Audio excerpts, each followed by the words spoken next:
Hello YouTube, welcome back to another game of Starcraft 2 Legacy of the Void. This is going to be the second game from our best of 5 between Liquid TLO and PtitDrogo. So before I announce our players very quickly here, there is going to be links in the description if you're watching this as the video on demand later on. They're going to be in the description. You're very welcome to check those out. The scores will also be displayed very shortly, so of course spoilers will be coming. Now on the top right hand side here of Dusk Towers, we have got Liquid TLO. He is spawning as the Red Zerg. He's on Team Liquid and he is from Germany.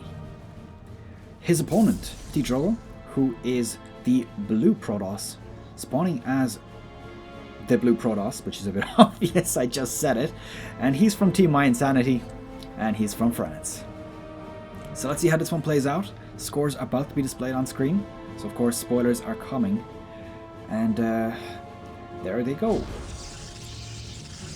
Scores are currently with TLO at 1, PtitDrogo at 0. So let's see how this one plays out.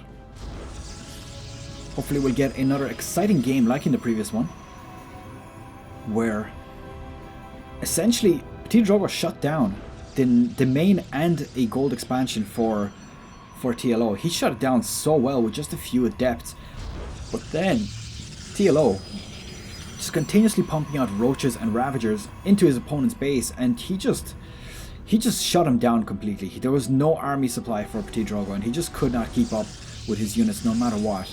And at that point he got shut. His gold expansion got shut down, and from then onwards they're both on one base with TLO 4 times the size army, which, as you can imagine, is pretty much unrecoverable at that point.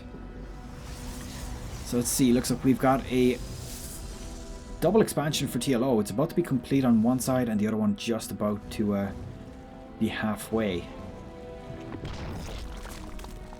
And I noticed that TLO is really fond of his extractor tricks. There's only a few players that do it, and I had a look into what difference it makes, whether you do the extractor trick or not at the beginning.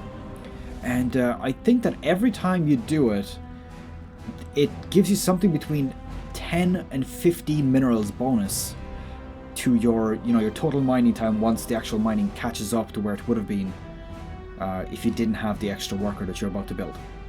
It's kind of hard to explain, but let's just say every time you do the extractor trick, if you're doing your timings perfectly, for example like one of these pro players, then essentially you're getting yourself between 10 and 15 minerals.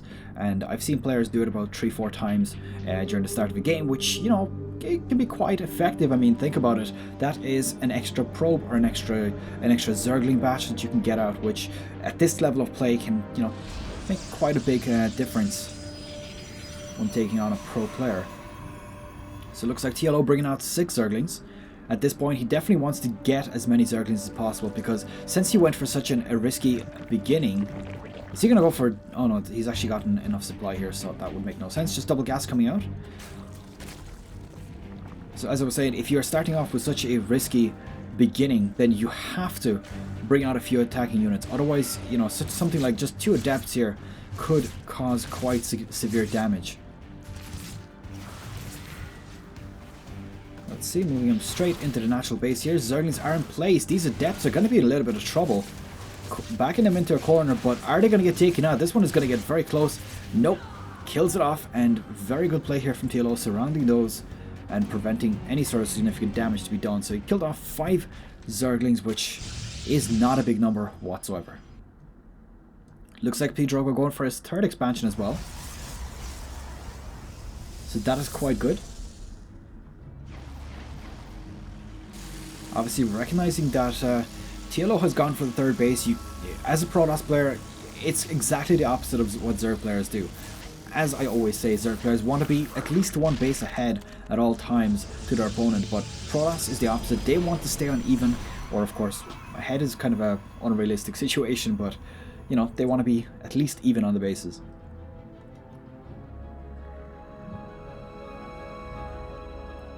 Looks like we got a Stargate. Oh, interesting. PtitDrogo going for 2 Stargates inside his main base. Now, double Stargate typically means Phoenixes. But we have seen one game. It wasn't actually in this tournament. It was in the Intel Extreme Masters, where I think it was SOS. He went for Mass Air, and boy, did that work out well for him. So let's see, I think honestly it's going to be Phoenixes, and as you can see, TLO did put down his Spore Crawler in one base. I did see one being completed. There it is. And essentially the purpose of that is to prevent Oracle harassment. As you saw there, it was about 4 minutes 30 when it came up, and that's exactly when you want to have it ready. There we go, another Spore Crawler on the way. And I think there is just one missing from the main base at this point, which I expect him to put up anytime soon. Now it looks like he brought up a Hydralisk then, and he's also got himself an Infestor Pit. So whether he's going to go for Infestors and Hydras, or Infestors Lurkers, or even go for a straight Hive, it is quite early at this point. I mean, we're under 6 minutes right now. And let's see what these Adepts manage to pull off. There is quite a significant number of them. He could potentially snipe off both of these Queens, which would be quite significant.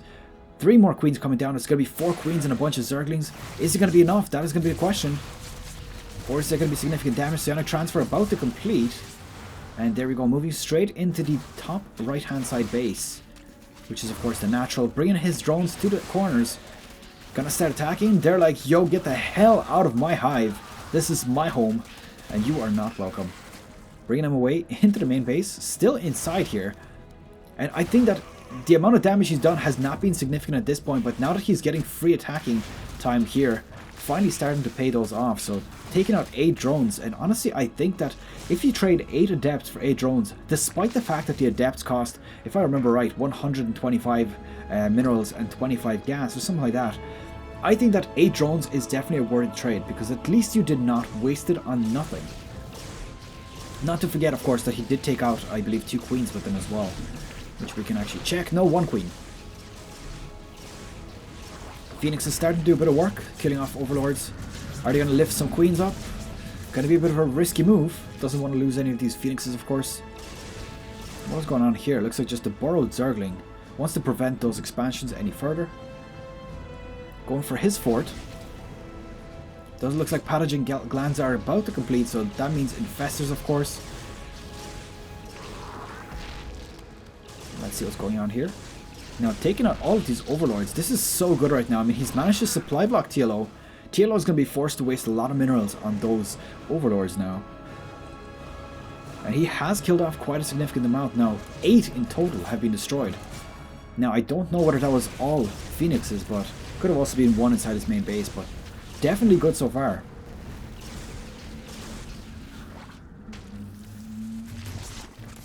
Potentially take out one of these if he's going to put down more of the fungal growths, and yes, looks like he's going to lose 2 of those. Still, I think that despite the fact that he's lost 2 Phoenixes with that, I think that it's definitely made it worth it so far in terms of harassment. He has killed off so many Overlords, and oh, this is going to be interesting. He's going to get denied here, not be allowed to create the Nexus. The question is going to be, is there an Observer? Yes, there is actually. It's right here. He's actually just screwed himself over right here. He's actually put down a force field when he wanted to put down his Nexus. So just a bit of a mess up. Nothing too major, but of course every second counts in a game like this. Looks like a bunch of Lurkers being created, so that is of course our tech choice here. Lurkers and Infestors, quite a potent mix. The only thing I think it misses is actually the anti-air capabilities of Hydras, but you know, being able to take out the Protoss mass units, which are of course exactly what are here, is super significant. Now he's going to see that there was a Templar Archives being created there, and at this point the Oracles, or sorry, the Archon's about to be revealed also, and there we go, losing that Overseer. A bit unfortunate, but what can you do? Such is life. And these Zerglings, how did they even get here? They just ran past everything. Getting a little bit intercepted. That Zealot, that was the longest charge from a Zealot I've ever seen in my life. And the base at this point, there's no denying it. Fort base from TLO already fully saturated. In fact, it's a little bit oversaturated. Would probably want to bring these Phoenixes back. He's got himself 3 Lurkers here, and I'm sure he probably missed them because he wasn't going back for him, but picking off those 3 Lurkers would have been a nice victory for him.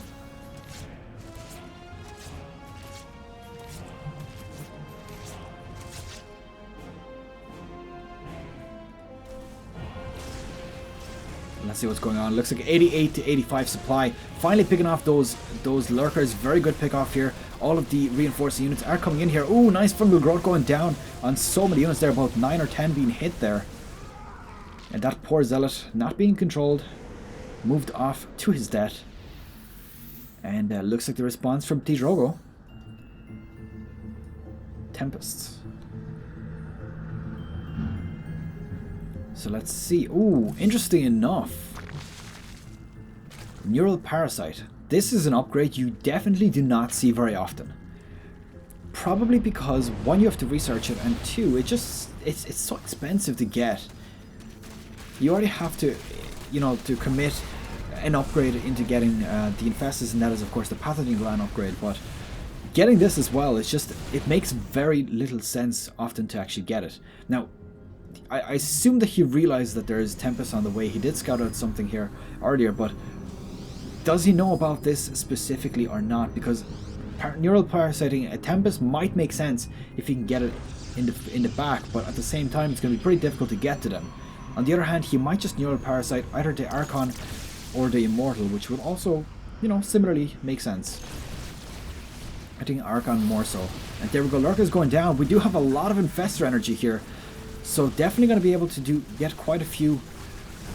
Ooh, that was a big loss there. Going to be able to get quite a few fungal growths going down there.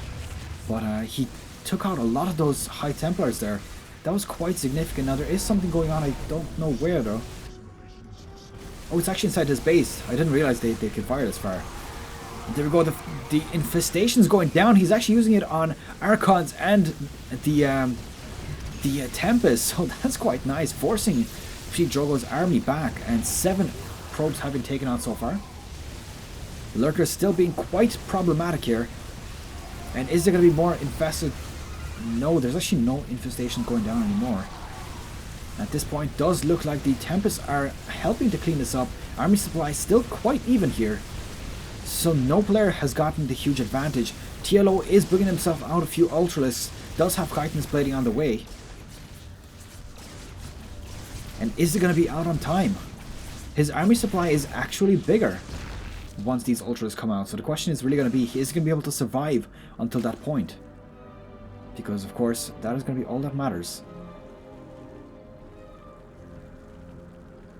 And just a small oversaturation on this base, which is actually, believe it or not, worth it. I've done the math. It reduces your workers from something like 59 to 60 minerals per minute to about 54, so still definitely worth the extra worker.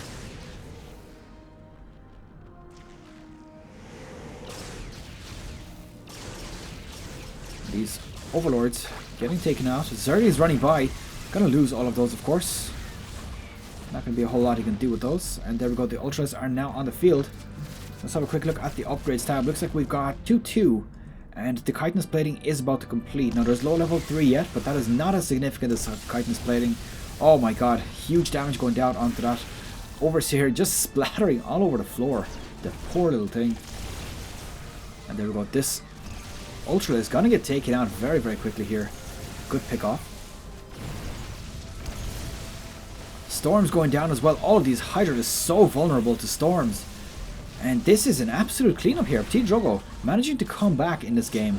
And there we go. GG has been called. Clearing off that army. And then just... at that point, he would have just steamrolled TLO anyway. So obviously the Tempests have paid off quite well here. In fact, I'm going to go and have a quick look how much kills each of those has. 7 on this one, 1 on this one, 6 on this one, and 5 on this one. So doing a very, very good job with those. And that is it for game number 2. The series being tied up to 1 apiece, and PtitDrogo taking this game. So I hope you've enjoyed it. Of course, don't forget to leave the video a thumbs up, and of course subscribe if you haven't done so already. I will see you guys in the next one. Good luck, have fun, and that's it. Goodbye.